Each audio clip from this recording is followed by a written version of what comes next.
I look at my arms and I think, wow, I've been living for a while. You know? Sometimes it's fearful when you've lived a long time. All the roads you've been down, the paths, all the sorrow, all the tears, they really weren't made to last. We can use them as growth.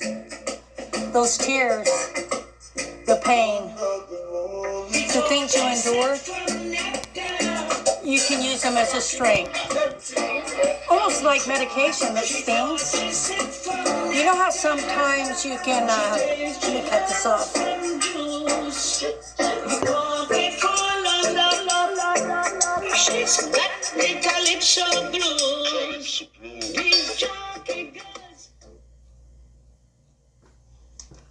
Almost, you know how medicine comes with a sting? Bye-bye. Bye-bye.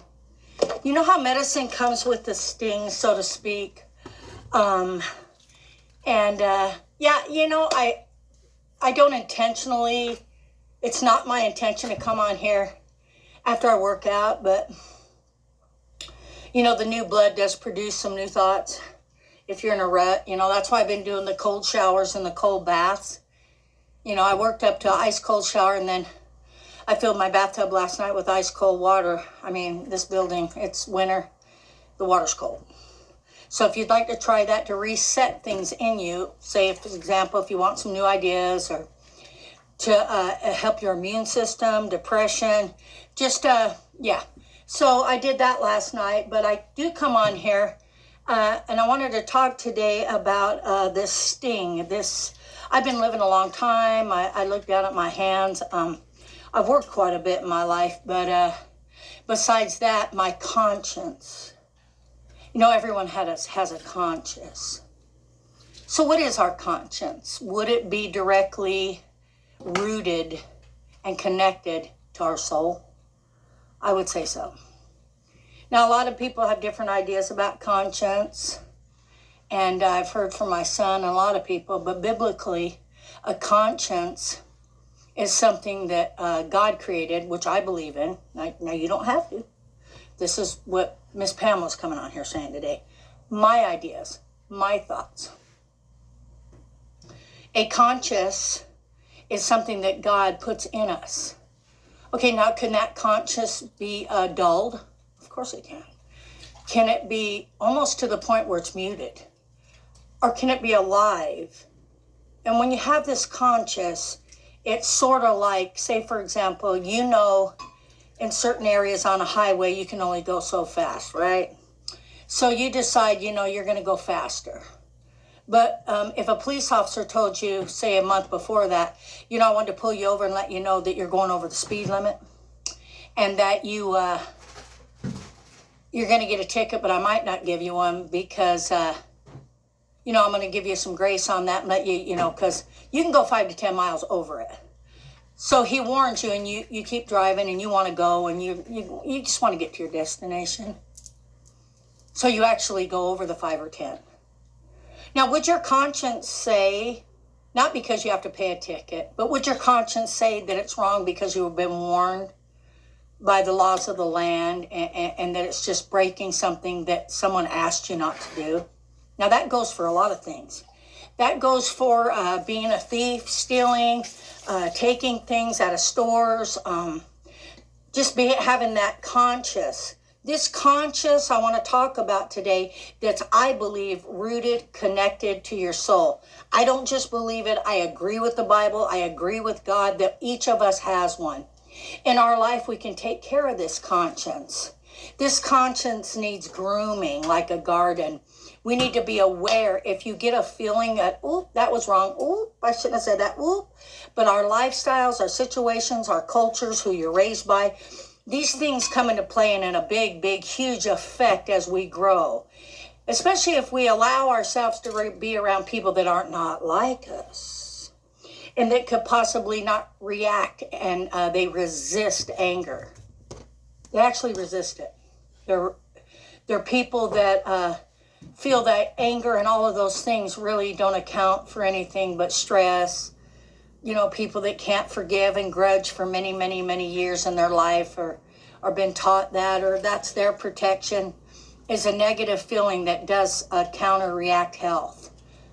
So, we can exercise and we can have a mindset of a lot of things and eat healthy, but until we deal with these things that are inside of us that I've had to deal with, okay, because I chose to, because it's a wonderful thing to be able to stop some things that have taken you to a place you didn't want to go. So when you get there and you just really realize, my ways aren't really that great. And I'm smart enough to know that it's not always my way. That my conscience tells me to look at something at a different level. And that this conscience is directly rooted and connected to my soul.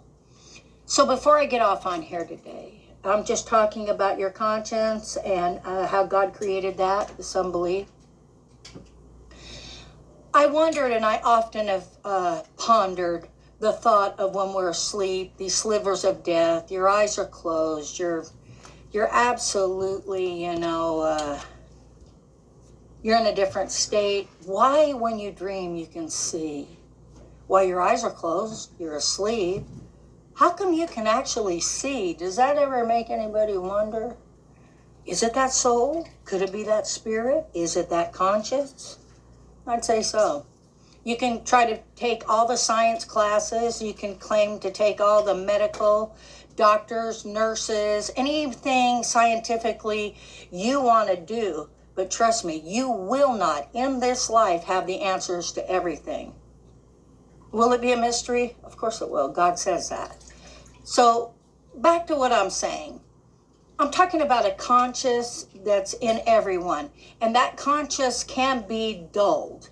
The more you go around thinking that life is great and you can do this and you can do that and I'm going to live in the moment and it's not going to have any ripple effect on me, trust me, don't do what I've done. I've always kind of sort of exercised and been kind of an energetic person, but to take it seriously and know that, it's vital. But so are the thoughts that we have, the negativity, the positivity, and just how we handle ourselves. So what I'm telling you today is be conscious of your conscience.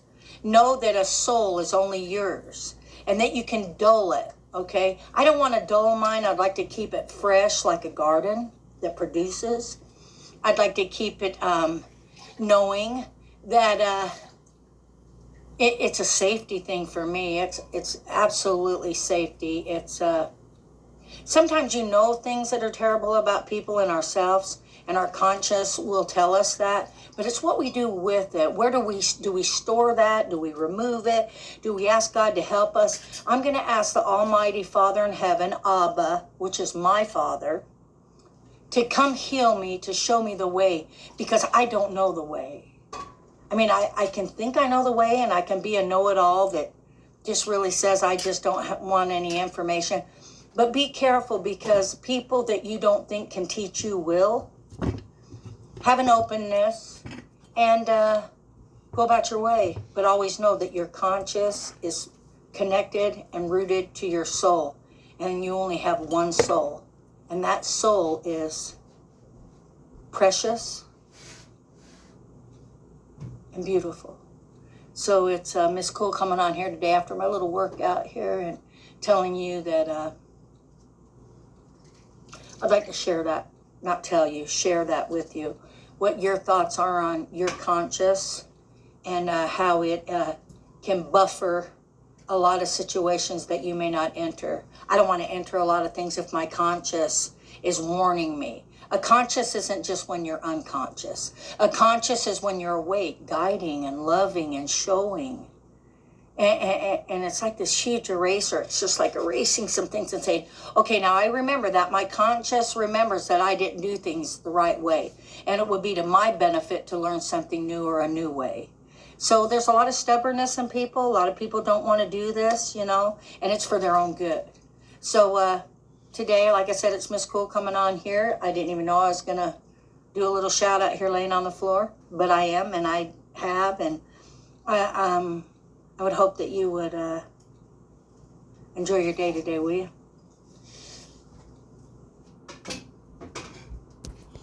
So I recorded that and wanted to share it.